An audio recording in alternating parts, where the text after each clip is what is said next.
Ayan, good morning, and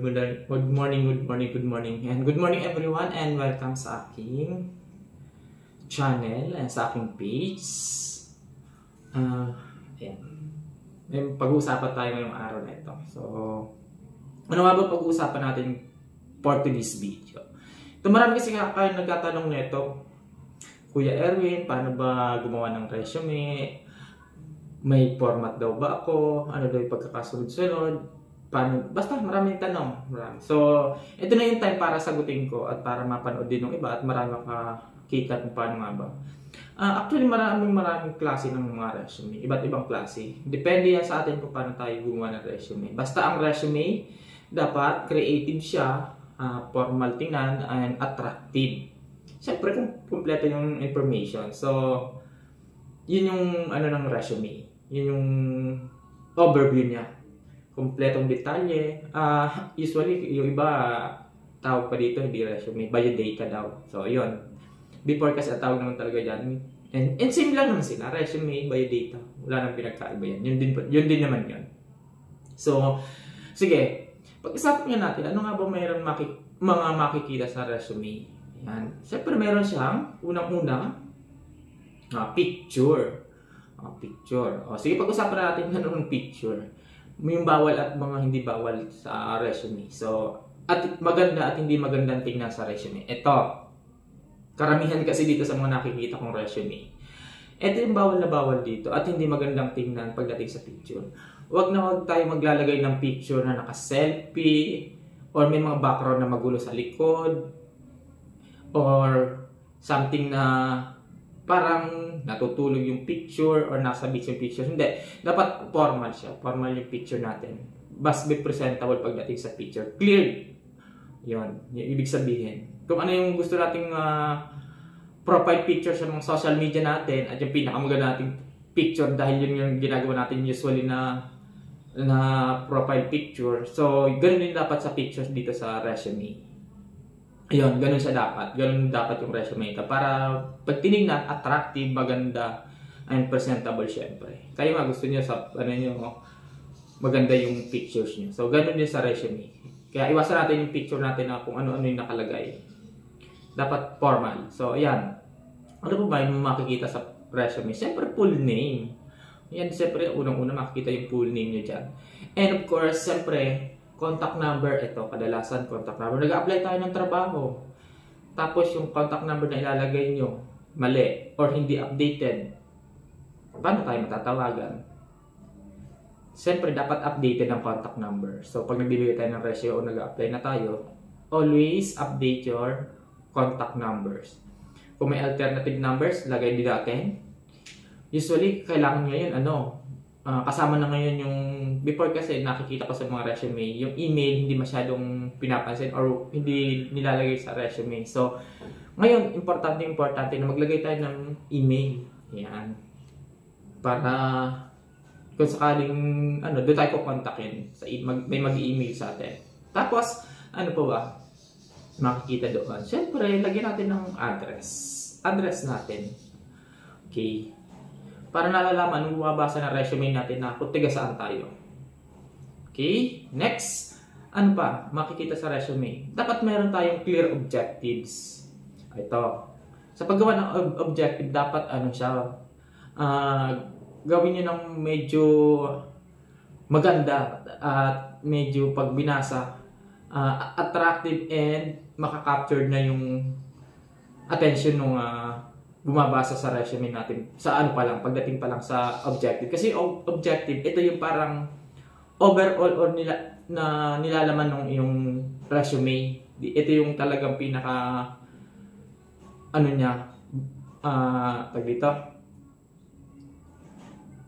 summary kung ano ba yung yung layunin mo or yung gusto mo mangyari. So, dapat sa objectives pa lang bongga na dapat ilalagay natin dyan. So, yon.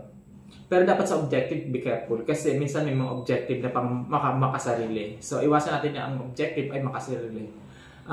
Maganda siguro na ang objective natin is both parties. Good for the company or good for you. Or pakita mo na ano yung magagawa mo at ano yung magiging benefits nito sa kanila pag nagawa mo. So yan siguro yung magiging magandang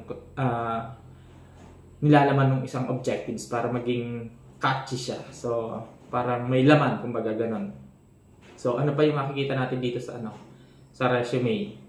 Siyempre huwag natin kakalimutan sa other profiles o sa mga other information na ilalagay natin. Importante din kasi ito.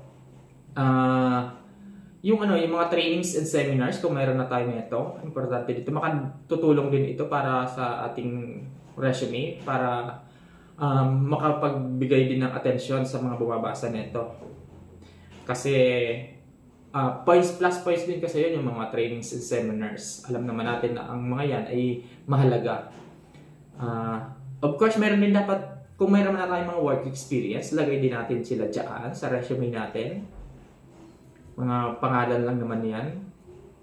Kaya nang kadalasan pag kami mga work experience, dapat meron tayo yan mga clearance work certificate o yan. Kasi yan, pagka nag-apply ka at nakita nila yan, mag-aano sila dyan, mag-validate sila dyan. Kukumustahin ka nila kung ano yung naging performance mo dyan. So, yon. Dapat siya. Siyempre, pagka hindi maganda yung experience natin doon or hindi maganda yung performance, alam naman natin, di natin nilalagay yan. So, yun. Yun ang katotohanan dyan. Siyempre, pagka good tayo doon, clear naman tayo doon, nilalagay natin yan. Of course, ito pa. Kung may mga affiliates tayo, yung mga awards o ganyan, so, ilagay din natin yan dyan. Huwag natin yan dyan kalimutang ilagay sila. Kasi, nakatutulong din naman yan. Of course, yung educational background natin. Ayan, para malaman ng na babasa na kung ano yung background natin pagdating sa education. So, yung knowledge o yung mga tinapos natin. Okay? Ano pa nga bang may nilalaman dyan? Sa profile, siyempre, ayan, yung my profile, yung mismo information mo, dapat nakalagay dyan ay siyempre yung buong pangalan mo, gender, kasi minsan sa picture mukhang iba yung gender sa picture pag tinignan lang, so dapat lagay mo yung gender mo dito, yung edad, yung height, yung weight, civil status, yung religion, at saka yung date of birth. Lagay mo na rin dyan yung place of birth mo. Of course, yung name of fathers and mothers and yung kanilang occupation. So, yun. Yung sa may profile, doon pwede mo silang ilagay doon yung mga yan. Or depende naman sa'yo kung ayaw mo silang ilagay dyan. Pero mas maganda na andyan yan sila. Kasi para complete information na yan. Parang pag binasa ko, ang nanay pala niya, tatay niya. So, yun. Hindi na ako parang wala nang doubt. So, next. Yung malap na tayo? Yung pinaka last part, second to the last, yung character reference. Ito, marami ditong basta hindi naglalagay or naglalagay man pero hindi sila updated or hindi alam ng mga nilalagay nila na inilagay sila as character reference. So ito, dapat pag naglalagay tayo ng character reference, dapat ini-inform natin sila na gagamitin natin sila as character reference. Kasi, bakit? Hihingin natin yung contact number nila or kung may contact number na natin sila, pinagpapaalam natin na ilalagay natin sila sa ating resume. Kasi, privacy din naman yon. Baka kasi yung numbers nila ay kung saan mapunta. Yun. Minsan kasi yung mga tao kasing ayaw yung numbers nila na nakalagay kung saan. So, yan. Dapat nagpapaalam tayo para goods. And, sino-sino nga ba yung mga pwede nating gawing character reference? Of course, yung mga nakakakilala sa atin, yung mga kaibigan natin, yung mga relatives. Siyempre, kung saan tayo nag-aral, yan, pwede yan sila. And then, pwede din naman yung mga public officials, yan. Importante din naman yan. Dahil sa ating barangay, kilala tayo, sigurado yan. Yan, parang part na rin ng nila, yan. Siyempre, bago pa tayo manghihingi tayo ng barangay clearance, so alam nila na yan na kilalang na tayo nila yan. So, yun. Yun sila yung mga pwedeng gawin nating character reference. So, dapat dapat din active and yung contact numbers nila is available at naipagpaalam.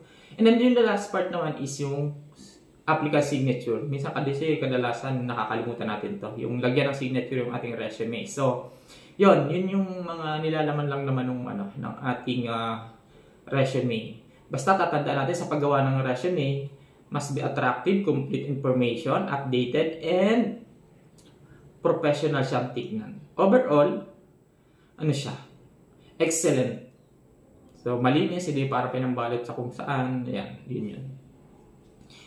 And hope na next sa ating video ay maipakita ko sa inyo yung sample ng resume. Actually, yun yung sample. Yun yung resume ko talaga. Babaguhan na lang natin sila ng mga information baka magamit yung ating mga data. So, lalagyan ko na lang siya ng mga pangalan or mga information kung saan ano yung mapipili ko. Lalagay ko doon. So, mga sample lang naman para makita nyo lang kung paano yung resume. Yung itsura ng resume na ginawa ko. So, yan. Abangan niyo yan sa next video at makikita niyo yung sample na yan. Gagawin ko para may basis kayo. And try natin. Sana all mayroon tayong tawag dito? Technician para kung gusto nyo ma-download yung samples is ma-download nyo. Ayan, try natin yan. Kung paano gagawin natin dyan na yung format o yung sample is editable na lang siya. Kasi maganda rin naman na ma-download nyo na lang at sundan nyo na lang kung gusto nyo. At kung ayaw nyo naman, okay lang din naman. So, yung mga nagtatanong, bibigyan ko na kagad ng sample. Actually, may mga naman yan nasi-search sa mga website na madami naman, iba-ibang klase nga eh. So, pero mas maganda kasi pag ang resume, mas maganda sarili mong gawa. Kasi mas maganda creative, mas may originality pag ikaw yung gumawa. Ayan, and thank you very much sa panonood and see you sa aking next video para sa sample ng ating resume. Ayan, bye-bye!